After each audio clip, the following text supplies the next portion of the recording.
आज की कहानी की शुरुआत होती है नूडल शॉप से, जहाँ पे हमारे 2 नए कैरेक्टर बैठे होते हैं। उनमें से नीले बाल वाली लड़की होती है ना, वो दूसरे से बोल रही होती है, "बस कर भई, कितना खाएगा?" और वो दूसरा लाल वाला लड़का, जो कि खाए जा रहा होता है, खाए जा रहा होता है और वो भी बस कर लेता है और बोल रहा होता है, बॉस ज़रा बिल पास करना।" फिर वो नीले बाल वाली लड़की बोल रही होती है, "अरे यार! ये साला जगह कितना बड़ा है, कितना टूटा-फूटा जगह है यार। एक फैंगनिंग का घर नहीं मिल रहा।" और ये वो शेफ़ सुन लेता है। जो वो बोलता है, "तुम फैंगनिंग को जानते हो?" फिर वो भी बोलती है, "हाँ, हाँ, हम उसी के साथ ही काम करते हैं, एक ही कंपनी में काम करते हैं हम लोग। वो कुछ दिनों से काम पे नहीं आया, तो हमें लगा वो बीमार पड़ गया है, तो हम देखने आए थे, लेकिन साले का घर मिल ही नहीं रहा है। साला हर हर एक घर ट्राई कर लिया हमने तो। क्या आपको पता है वो कहाँ पे रहता है?" वो बोलता है, "अच्छा, तो तुम छोटे के दोस्त हो?" तो छोटे यहाँ पे आता रहता है भाई, बहुत बार नूडल खाने आता रहता है। अगर मैं सोचूँ तो वो बहुत दिनों से आया नहीं है, यहाँ पे भी खाने को नहीं आया।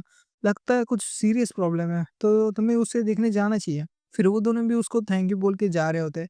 जाते-जाते उ उनको पीछे से वो द देख रहा होता है शेफ़ और बोल रहा था, "ये क्या अजीब से कपड़े पहनती है यार ये, कितने अजीब कपड़े हैं।" अब मुझे पता चला, साला उनका कंपनी ऐसा करता है शायद से। वो जो लड़की आती थी ना छोटे के साथ, वो भी कुछ ऐसे ही कपड़े पहनती थी।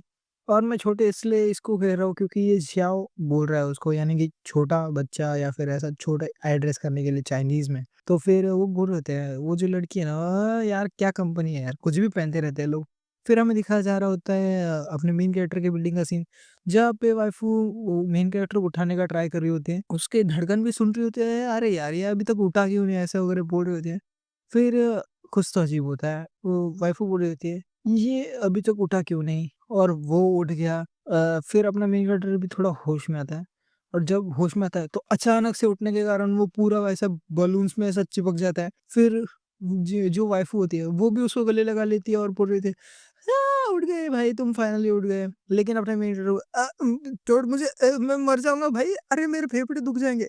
फिर कुछ समय बाद हमें दिखाया जा रहा होता है, मेन कैरेक्टर बोल रहा होता है, कौन-सा टाइम चल रहा है? लेकिन वाइफ़ू थोड़ी गुस्से में होती है, पता नहीं क्यों? लेकिन वो बोल रहे थे 11 बजे है और तुम 3 दिनों से मतलब मेन कैरेक्टर बोलते हैं, "क्या? 3 दिनों से?" और फिर वाइफ़ू बताती है, "हाँ, जब उस दिन तुम सो गए थे, तो मैंने तुम्हें सोफ़ा पे सोते हुए देखा, तो मैंने तुम्हें बेड पे शिफ्ट कर दिया। अगली बार भी मतलब उसके अगले दिन मैंने उठाने का ट्राई किया, लेकिन तुम उठे ही नहीं।" फिर मेन कैरेक्टर का अचानक सिर दुखने लग जाता है। वाइफ़ू भी पूछ रही है, ठीक हो ना?" लेकिन मेन कैरेक्टर के मन में चल रहा होता है, ये दर्द, क्या करूँ इस दर्द का? तो मैंने इतना बड़ा सपना देखा भाई, इतना बड़ा। इतना बड़ा और इतना सच्चा सपना, मैं 3 दिनों तक सपना ही देखता रहा। और फिर वाइफ़ उसे बेड पे या फिर कहीं पे बिठा देती है और वाइफ़ पूछ रही होती है, "तो तुमने सपना किस बारे में देखा? तुम सपने में बड़े नर्वस लग रहे थे और तुम कुछ शैंग-यांग, शोंग-शोंग ऐसा कुछ कर रहे थे सपने में। अब चाइनीज़ लिखा है तो मेरे को प इतना तो नहीं आ रहा है।"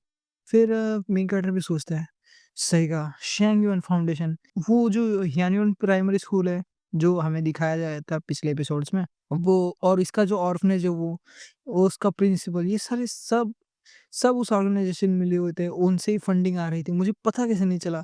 यही वो ऑर्गेनाइज़ेशन है जो फंडिंग करता था, इसलिए वो एक्सपेरिमेंट करने के लिए भेज देते थे लड़कों को।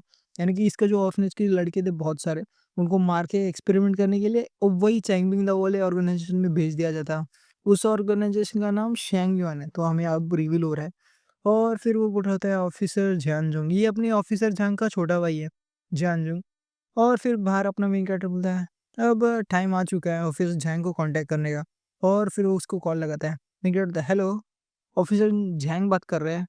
हाँ, मैं फैंगनिंग बोल रहा हूँ और इसके आगे का हमें दिखाया नहीं गया। सीधा सीन शिफ्ट होता है इन दोनों पे, जो अपने मेन कैरेक्टर के बिल्डिंग के नीचे आ चुके होते हैं। वो भी बोल रहे थे, क्या यही जगह है? और वो भी बोलते हैं, लग तो ऐसे रहा है। फिर हमें दिखाया जाता है कि वो जो कॉल है ना, वो एंड हो चुका है। हमें कोई भी बीच का कन्वर्सेशन दिखाया नहीं गया है। तो वो बाद में दिखाएँगे शायद से। अभी मेन कैरेक्टर सोफ़ा पे बैठा होता है और अचानक से उसके पेट से बहुत ज़्यादा गुड़गुड़ होती है। तो मेन कैरेक्टर बोलता है, यार 3 दिनों से सोया हूँ, कुछ खाया नहीं, बहुत भूख लग रही है।" लेकिन उसको खाने की बड़ी अच्छी खुशबू आती है और वाइफ़ उसके लिए नूडल्स बना के ला रही होती है। और फिर वो भी बोल रही होती है, "अच्छा, 3 दिन से सोए हो, भूख नहीं लगी? मैंने ना तुम्हारे लिए नाश्ता बनाया है, प्यारे-प्यारे नूडल्स बनाए हैं, अंडा, रामेन वाला सब ऐसा अच्छे से लाई होती है वो।" फिर मेन कैरेक्टर बोलता है, "लीना, तुमने नूडल्स बनाया है? वो भी इतने अच्छे, बात तो अच्छी आ रही है।" फिर लीनियर बोल रही होती है, "जब तुम बेहोश थे ना, तो मैं बहुत कुछ सीखी हूँ। तो मेरे बाबू खाना खाने के लिए आ तो करो, आ।" फिर अपना मेन कैरेक्टर भी उसके हाथ से खाना खा लेता है, वो भी पूछ रही होती है, "तो कैसा है?" फिर मेन कैरेक्टर खा लेता है फटाक से और बोलता है, बहुत अच्छा है, बहुत अच्छा है। मेरे बाबू को तो खाना बनाना आता है और गपा-गप खाया जा रहा होता है।" फिर मेन कैरेक्टर पूरी प्लेट सपाट-छट कर देता है और बोल रहा है, "आज तो मज़ा आ गया भाई, मुझे नहीं लगा था तुम इतने अच्छी कुक हो।" फिर वो भी शर्माते हुए बोल देते हैं, मेरी कुछ याददाश्त वापस आई। मेरी जो माताजी थी ना, मतलब महारानी जी, जब ज़िंदा थी तो मुझे ट्यूशन दिया करती थी कुकिंग के, वही। और फिर मैंने कहा, अच्छा तुम्हारी याददाश्त वापस आ गई? फिर वो भी बोलते हैं और ये जो बुक है ना, उसमें भी लिखा है कि पति को खाना खिलाने से वो अच्छे हो जाते हैं, ऐसा कुछ। और ये बुक देख के ही अपने मेन कैरेक्टर को कुछ अलग ही याद आ जाता है और वो बोलता है, तुम तुम्हें ये बुक कहाँ से मिली? मैंने कहा था ना ये बुक को पढ़ने का नहीं। फिर वाइफ़ बोल रही होती है, "अरे क्या हुआ? इस बुक के कवर पे तो लिखा ही है एग्ज़ाम के लिए।" फिर मेन कैरेक्टर बोलता है, "अरे कहा ना यार ये गलत बुक है, क्यों उसको हाथ लगाती हो?" फिर वो अच्छा समझ गई, समझ गई। फिर मेन कैरेक्टर बोलता है, "चलो तो फिर मैं थोड़ा नहा के आता हूँ, कपड़ा-वपड़ा चेंज करता हूँ, 3 दिनों से सोया हूँ, थोड़ा बदन में ऐसा अजीब लग रहा है।" फिर वो भी बोल देते हैं, "मैं भी आऊँ?" मैं भी धो दूँगी।" फिर मैं क्या करता, "अच्छा, ज़्यादा छान-पन नहीं करने का, चुपचाप से बाहर हो।"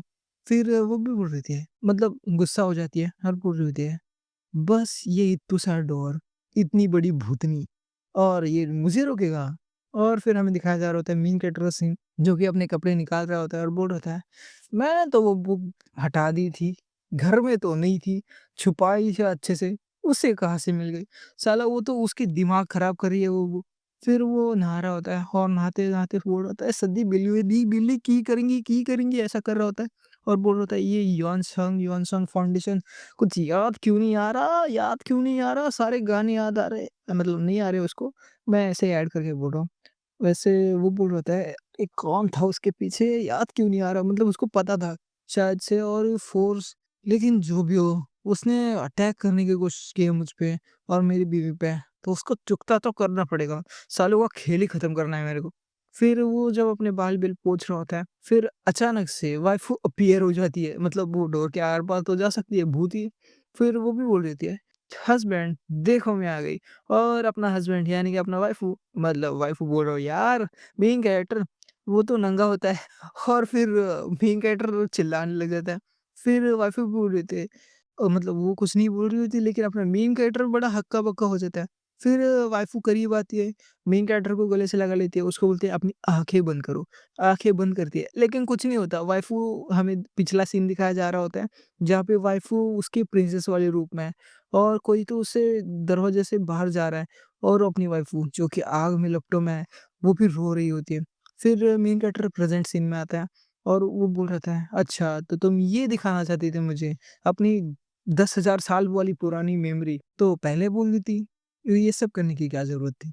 फिर वाइफ़ बोल रहे थे, "हाँ, जब मैंने वो रिंग का पावर एब्ज़ॉर्ब किया, तो मेरी कुछ मेमोरीज़ वापस आ चुकी थी। हालाँकि वो इतनी क्लियर नहीं है या फिर पता नहीं चल रहा वो लड़का कौन था लेकिन वो कुछ फ़ैमिलियर सा था।" मेन कैरेक्टर भी बोल रहा था, "अच्छा, तो ये दिखाना चाहती थी। अगर तुम पहले बोल देते अच्छे से तो मैं क्या ही मना करने वाला था।" फिर वाइफ़ बोल रही थी, "नहीं, नहीं, उसकी वज़ह से नहीं।" लेकिन उसकी जो पीठ है ना, वो मुझे कुछ आपके जैसी लग रही थी। फिर मेन कैरेक्टर भी सोच रहा होता है, आखिर क्या हुआ होगा उस लड़के और उसकी वाइफ़ के बीच? यानी कि वो पूरा 1000 साल पुरानी भूत है, याद है? उसका हस्बैंड उसको छोड़ के चला गया था, वैसा कुछ।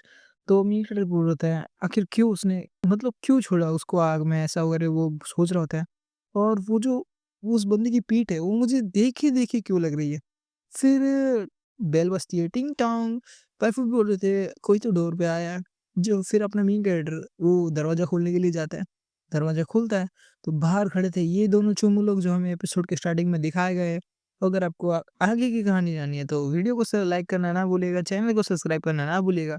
तो आज के लिए इतना ही। बाय गाइस, मिलते हैं अगली वीडियो में।